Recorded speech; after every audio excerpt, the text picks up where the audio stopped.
सरमाया डूब गया, इन्वेस्टर्स भाग गए। ईरान के साथ जंग के बाद दुबई की मुईशत तबाह हो गई। इन्वेस्टर्स धड़ाधड़ अपना पैसा निकालने लगे और सिंगापुर की तरफ कूच करने लगे। इस सारी सूरत के बारे में अजहर अली से बात करते हैं। अजहर भाई, दुबई की चकाचौंध देखकर इन्वेस्टर्स धड़ाधड़ आ रहे थे, लेकिन ईरान के साथ जंग के बाद दुबई से इन्वेस्टर्स भाग रहे हैं। कोई सिंगापुर जा रहा है, कोई यूरोपियन कंट्रीज जा रहा है। तो दुबई और यूएई की मुईशत तो लगता है कि बिल्कुल डूब ही गई है। अदिल भाई, दुबई जो है वो सरमायाकारों की एक जन्नत थी जो उजड़ गई है, और इस पर बहुत वक्त लगाया गया था, बहुत पैसा इन्वेस्ट किया गया था, बहुत सी सहूलतें दी गई थी जो दुनिया में कहीं नहीं थी। मिसाल के तौर पे टैक्स रेट, वहाँ पे टैक्स बिल्कुल भी नहीं था, आपको इनकम टैक्स पे भी कोई टैक्स नहीं देना था। तो बहुत सारे लोग यहाँ पे पैसा ला रहे थे। रियल एस्टेट बहुत तेज़ी से बूम कर रहा था, और रियल एस्टेट के बहुत से ऐसे प्रोजेक्ट्स थे जो अगले 10-20 साल के लिए लाए जा रहे थे, और बहुत ही तेज़ी से इन्वेस्टमेंट की जा रही थी वहाँ पे। और जितने भी लोग थे, फार ईस्ट में थे या यूरोप में थे या अमेरिकन रीजन के थे, वो एक एक करके दुबई लैंड करना शुरू हो गए थे अपने पैसे के साथ, और वो इस खत्ते को देख रहे थे तो उनको अंदाज़ा हो रहा था कि हम यहाँ रह भी सकते हैं। सबसे ज़्यादा महफूज जगह दुबई करार दी जा रही थी, और थी भी, क्योंकि वो बताते थे, लोग वहाँ पे वीडियोस बनाते थे, दुनिया भर के कंटेंट क्रिएटर्स वहाँ पर आ गए थे, और वो अंग्रेज़ी में, उर्दू में, मुख्तलिफ ज़बानों में वीडियोस बनाते थे। ये कोई लैपटॉप रख दिया या कोई मोबाइल रख दिया किसी जगह पे, और 10-10 घंटे गुजर गए हैं, किसी ने उस मोबाइल को उठाया नहीं है। यानी इतना महफूज है दुबई, इतना महफूज है दुबई। इंफ्रास्ट्रक्चर पे उन्होंने बहुत ज़्यादा काम किया था। फिर ख़वातीन थी तो वो बताती थी कि रात के इस पहर में जा रही हूँ, मैं अकेली भी यहाँ रहती हूँ तो मुझे कोई परेशानी नहीं होती। तो एक एक करके बहुत सारी चीज़ें सामने आ रही थी, बहुत सारी वीडियोस सामने आ रही थी, आम लोगों की भी सामने आ रही थी जो बहुत ही ओरिजिनल कंटेंट लगता था। तो यहाँ से अंदाज़ा होता था कि एक आम आदमी, मेरे आप जैसा, और एक अरबपति सरमायाकार सब महफूज हैं, और उनका पैसा भी महफूज है। इसीलिए दुबई बहुत तेज़ी से बूम हमने देखा कि पिछले महफूज है, मोबाइल महफूज है, स्नैचिंग नहीं है, मर्डर नहीं है, किसी किस्म की धोखाधड़ी नहीं है, इस तरह की चीज़ें थी। तो लोग समझते थे यार बड़ी महफूज जगह है। जी, ऐसा ही है। लेकिन जब उन्होंने एक ज़ोरदार धमाका सुना, फिर दूसरा ज़ोरदार धमाका सुना, और फिर 2200 ड्रोन एक के बाद एक पहुंचने लगे इस पूरे कॉन्फ्लिक्ट में ईरान के, तो उन्हें अंदाज़ा हुआ कि दुबई कैसे इस तरह से हो गया, आ गया इसके अंदर पूरी वॉर में। तो अंदाज़ा हुआ कि अमेरिका यहाँ से ऑपरेट कर रहा है और यहीं से ईरान पे हमले कर रहा है। तो यूएई का पूरा जवाबी हमले यूएई पे कर रहा है। अब इसमें हो ये रहा है कि जो बहुत ज़्यादा इन्वेस्टर्स हैं जो इन्वेस्टमेंट को मैनेज कर रहे थे, बेसिकली फंड मैनेजर्स थे, उनके साथ इंडिपेंडेंट ने एक स्टोरी की है, एक बरतानवी जरीदे ने, और उन्होंने उसको बताया है कि जिसके पास $50 मिलियन थे ना, उसके तो लाइन लगी हुई है हमारे पास, और सिंगापुर जा रहा है पैसा, हांगकॉन्ग जा रहा है, और स्विस बैंकों में मुंतकिल हो रहा है। जी, $50 मिलियन वाले का तो मसला ही कोई नहीं, वो तो लाइन में लगे हुए हैं। 20-20 इन्वेस्टर्स हैं, उनमें से 7 ऐसे हैं जो कह रहे हैं आज ही ट्रांसफर कर दो पैसा। इतना तेजी से उनको निकालना है, जल्दी से वो निकल रहे हैं कि पलक झपकते ही जिसे कह लें कि पैसा ट्रांसफर करें और हम निकल जाएं। इन्वेस्टर्स बहुत समझदार होता है एक इन्वेस्टर जो होता है, और इन्वेस्टर सारे बहुत समझदार थे जो वहाँ पे गए। कमाने के लिए तो पैसा इन्वेस्ट करता है, बिल्कुल ऐसा ही है, और दबाने के लिए थोड़ी इन्वेस्ट करता है। बिल्कुल, और वो दूर तक देखता भी है। तो वो जब इसका पोर्टफोलियो चेक कर रहा था तो वो कॉन्फिडेंट था, लेकिन जब उसने आउटलुक देखना शुरू किया मिडल ईस्ट का, तो उसको अंदाज़ा हुआ कि ये जंग अगर थोड़ी थम भी जाएगी तो आने वाले दिनों में ये बढ़ती चली जाएगी, क्योंकि बहुत से ऐसे मामलात आपस में इनके चल रहे हैं जो हम आगे डिस्कस भी करेंगे, कि जिसके बाद आप यहाँ पे एक तवील मुद्दती सरमायाकारी जो है ना, वो रिस्क है। ये नहीं कि नहीं करनी चाहिए, लेकिन रिस्क है, और हाई रिस्क की सबसे बड़ी वजह यह है कि अभी रिसेंटली इसराइल ने अपना एक डिफेंस सिस्टम यूएई को दिया है।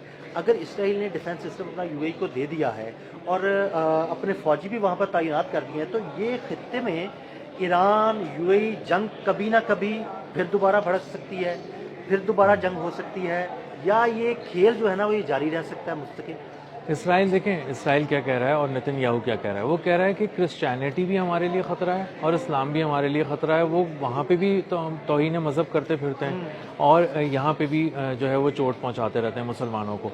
तो वो कह रहे हैं कि अब ये सब जब निमट जाएगा ना तो हम तुर्की जाएंगे और तुर्किया का मामला करेंगे। इसका मतलब ये है कि वो बहुत लंबे मूड के लिए तैयार हुआ है। वो तकरीबन 119 अरब डॉलर की सरमायाकारी कर रहा है दिफाई निज़ाम में इसराइल, और 119 अरब डॉलर की सरमायाकारी अगले 10 साल के लिए कर रहा है, जिसमें से 200 मिलियन डॉलर तो उसने अभी निकाल के दे दिए हैं कि इसमें मुझे म्यूनिशंस ला के दो और ड्रोन्स वगैरह ला के दो। इसका मतलब ये है कि लबनान, ईरान और फ़लस्तीन ये गर्म महाज होंगे और तुर्किया को ललकारा जाएगा या किसी तरह घसीट के लाने की कोशिश की जाएगी। इसका मतलब ये है कि इसराइल के पड़ोसी से लेके और तुर्किया तक, यूरोप के दरवाजे तक एक जंग है जो कभी भी छिड़ सकती है। इसका मतलब ये है कि दरमियान में जो खलीजी ममालिक आ रहे हैं, ये एक लॉन्ग टर्म इन्वेस्टमेंट के लिए सेफ जगह नहीं है और यहाँ से पैसा निकाला जाना चाहिए और जाना चाहिए यहाँ से। इसीलिए हम देख रहे हैं कि वहाँ रियल स्टेट में जो सरमायाकारी हो रही थी बहुत तेज़ी से हो रही थी और बहुत से मुनासिब जो थोड़ा अपर मिडिल क्लास के लोग हैं वो भी इसमें जाना चाह रहे थे। सबको ब्रेक लग गया है, तमाम प्रोजेक्ट्स वहाँ पे रुके हुए हैं और जो उनकी फॉरेन इन्वेस्टमेंट वहाँ पे आ रही थी इस सेक्टर के अंदर वो बहुत बुरी तरह। अजहर भाई, इसी चीज़ को मद्देनजर रखते हुए यूएई ने अभी 2 दिन पहले एक ऑफर भी दिया है कि जी जो यहाँ पर प्रॉपर्टी खरीदेगा उसे 2 साल का वीज़ा हम देंगे। यानी उनको इस चीज़ का इदराक हो गया है कि बड़ी तेज़ी से इन्वेस्टमेंट यहाँ से निकल रही है, तो हम उस इन्वेस्टमेंट को या रोकें या नई इन्वेस्टमेंट लेके, तभी ये ऑफर की गई है। जी ऐसा ही है, लेकिन असल में उस ऑफर पे अभी तक कोई बहुत कान नहीं धरा लोगों ने, क्योंकि लोग अभी देख रहे हैं आउटलुक दूर का तो वो दूर की तस्वीर जब उसकी पोर्ट्रे करना चाह रहे हैं ना, तो उनको अंदाज़ा हो रहा है कि जो मशरिक़ वस्ता है ना वो अभी है आग की लपेट में। और उसके बाद आप उसको नहीं भूलें अदील भाई, वो जो स्ट्रेट ऑफ हॉर्मूज़ का एक नया नक्शा आया है जिसमें फुजैरा तक उन्होंने फैला दिया और दुबई के करीब तक पहुंच गया स्ट्रेट ऑफ हॉर्मूज़ की सारी जो उसका इंतज़ाम है जो ईरान संभालेगा।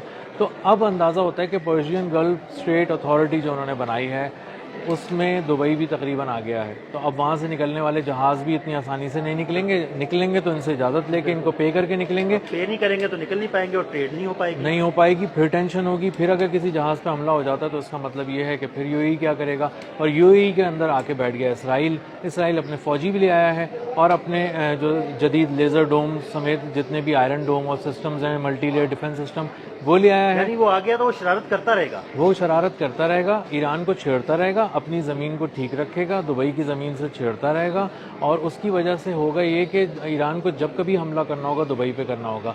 और दुबई में हमला करने का मतलब सीधा सा ये है कि ना वहाँ जॉब के लिए लोग जा सकेंगे इतनी आसानी से, ना वहाँ छोटे बिजनेस के लिए जा सकेंगे। और जो अरबपति हैं वो तो वैसे ही बहुत समझदार हो गए हैं, उन्होंने देख लिया है, उनके 5-6 साल की तो कम से कम छुट्टी हो गई है। बिजनेस और हत्ता के टूरिज्म का हब समझा जा रहा था। जी ऐसा ही है, तबाह हो जाएगा ये तो। बिल्कुल ऐसा ही है। तकरीबन 190 मुल्कों के जो शहरी हैं वो ट्रैवल करते थे वहाँ दुबई, फ्लाइट्स उतर रही होती थी, जा रही होती थी। एयरपोर्ट भी उन्होंने इसीलिए बनाया था, इतना बड़ा एयरपोर्ट बनाया उन्होंने, दुनिया का सबसे बड़ा एयरपोर्ट। जी, और इतना एक्सटेंड करते चले गए उसको सिर्फ इसलिए कि वो पूरी दुनिया को यहाँ समेटना चाहते थे। दुनिया के सारे बड़े जो कॉरपोरेट हाउसेज हैं उनके हेड ऑफिसेज वो दुबई में लाना चाहते थे। वो समझते थे कि अमेरिका, कनाडा और यूरोप के जो अच्छे डेस्टिनेशंस हैं वहाँ से भी सारे जो उनके ऑफिसेज हैं वो भी उठा के यहाँ लाए जाएं, जो सरमायाकारी है वो भी यहाँ लाई जाए। और आईटी इंडस्ट्री का भी इवन हब बनता जा रहा था। जी ऐसा ही है, क्योंकि दुनिया भर में 2 ही जगह इन्वेस्टमेंट हो रही थी आईटी की। आईटी में, आर्टिफिशियल इंटेलिजेंस में वो हो रही थी अमेरिका में, या तो वो अमेरिका के अंदर की जा रही थी या फिर वो हो रही थी अबू धाबी में, और उसको एआई जो है वो पूरा एक हब बनाया जा रहा था। लेकिन उसमें 30-30 अरब डॉलर की सरमायाकारी जो है वो उसके साथ एक प्लान ला रहे थे। लेकिन अब हो ये रहा है कि चीज़ें अब सिमटेंगी। अब जब सिमटेंगी तो अंदाज़ा होगा कि इतनी बड़ी सरमायाकारी आप जिस मकाम पे कर रहे थे वो अगर गैर महफूज है और वहाँ आप बहुत फ्रीक्वेंट ट्रैवलिंग नहीं कर सकते और आप बिल्कुल जब दिल चाहा आप पासपोर्ट उठा के वहाँ ट्रैवल नहीं कर सकते। आपको देखना पड़ेगा एक दफ़ा न्यूज़ को देखना पड़ेगा हालात है या नहीं है, हमला तो नहीं किया, कोई बम तो नहीं गिर गया, कोई मिसाइल हमला तो नहीं हो गया। जी बिल्कुल ऐसा ही है।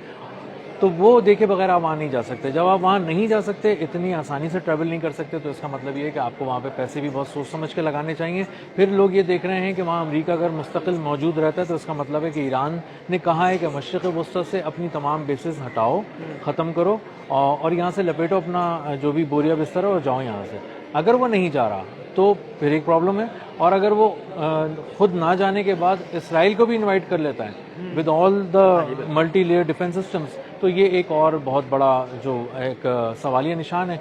और दुबई जो है अब मुस्तकिल दबाव में है और सरमायाकार जो हैं उन्होंने स्विस बैंक्स में चले गए, जो बड़े सरमायाकार थे, जो अरबों डॉलर वाले थे, वो यूरोप की तरफ चले गए, वहाँ चले गए। और जो हांगकांग जा सकते थे वो हांगकांग में गए। जो सिंगापुर में जो बड़े फंड मैनेजर्स बैठे हुए हैं, हांगकांग बेस्ड बैठे हुए हैं, और मलेशिया वगैरह में बैठे हैं, उनसे बात कर रहे हैं कि किस तरह निकल सकते हैं। और वो अपनी स्टोरीज़ में लोग लिख रहे हैं कि $50 मिलियन वाले